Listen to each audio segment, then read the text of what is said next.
Hello everyone, this is me Vikas. और आज की इस वीडियो में हम लोग बात करने वाले हैं कि फिजिकल प्रोडक्ट्स और डिजिटल प्रोडक्ट्स को सेल करने में क्या अंतर है। फिजिकल प्रोडक्ट्स आपको पता है, जो भी आपके फिजिकल होते हैं, जैसे माउस है, कीबोर्ड है, या फिर कोई और प्रोडक्ट है जिसको आप बेचना चाह रहे हैं, तो वो आपका एक फिजिकल प्रोडक्ट हो गया। डिजिटल प्रोडक्ट जैसे ई बुक है, आपका कोई डिजिटल कोर्स है, इमोजीज है, या फिर कोई टेम्पलेट्स है, ये आपका डिजिटल प्रोडक्ट हो गया। तो आज हम जानेंगे दोनों के अंदर डिफरेंशिएट क्या है। पहले नंबर की बात की जाए तो वो है create one time. Digital products जो होता है वो आपको एक ही बार बनाना पड़ता है और वो बार बार सेल होता रहता है। लेट्स सपोज मैंने 2015 के अंदर एक ई बुक बनाई थी जो कि मुझे आज तक रेवेन्यू जनरेट करके दे रही है, ठीक है। यहीं पे अगर मेरा फिजिकल प्रोडक्ट होता हो तो वो एक बार सेल होने के बाद फिर वो खत्म हो जाता है, आउट ऑफ स्टॉक हो जाता है।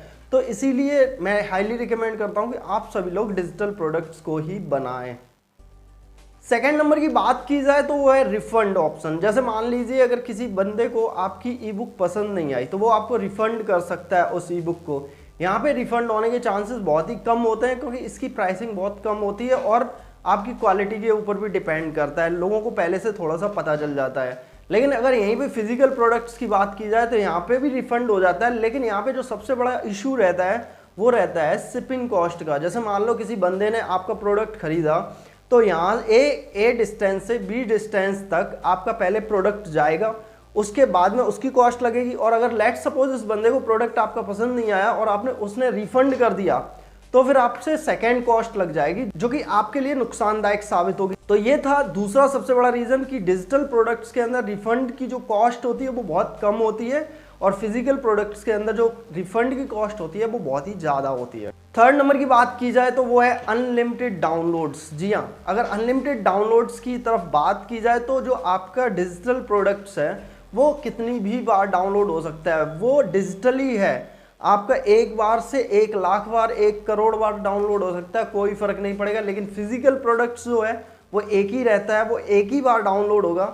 इसीलिए कहा जाता है कि डिजिटल प्रोडक्ट्स जो है वो बनाइए, क्योंकि आप एक बार इसमें कॉस्टिंग जो है, जो आपकी कॉस्टिंग लगेगी वो एक ही बार लगेगी, ना कि बार बार। फिजिकल प्रोडक्ट्स में क्या होता है, आपने एक प्रोडक्ट उठाया, बनाया, बेच दिया, उसके बाद दूसरा प्रोडक्ट उठाना पड़ेगा, बनाना पड़ेगा, उसके बाद बेचना पड़ेगा।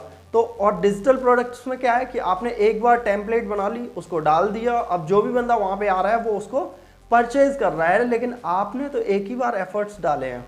अगर 4 नंबर की बात की जाए तो रीच एनीवेयर। जी हाँ, डिजिटल प्रोडक्ट्स जो है वो ऑल ओवर द वर्ल्ड के अंदर कहीं भी आपका सेल हो सकता है, ये इसकी स्पेशलिटी होती है। अगर मान लो आपने एक ई बुक बनाई या फिर कोई डिजिटल कोर्स बनाया या फिर टेम्पलेट्स बनाया, तो यहाँ पे क्या है कि आपका जो प्रोडक्ट है वो पूरी दुनिया के अंदर किसी भी कोने में खरीदा जा सकता है। यूएस के अंदर, कनाडा के अंदर, अमेरिका, वो इंडिया के अंदर कहीं भी खरीदा जा सकता है। लेकिन फिजिकल प्रोडक्ट्स उसकी एक लिमिटेशन होती है और ये जो लिमिटेशन होती है यही आपके लिए एक बाउंडेशन का काम करती है, आपका रेवेन्यू आगे नहीं बढ़ने देती है।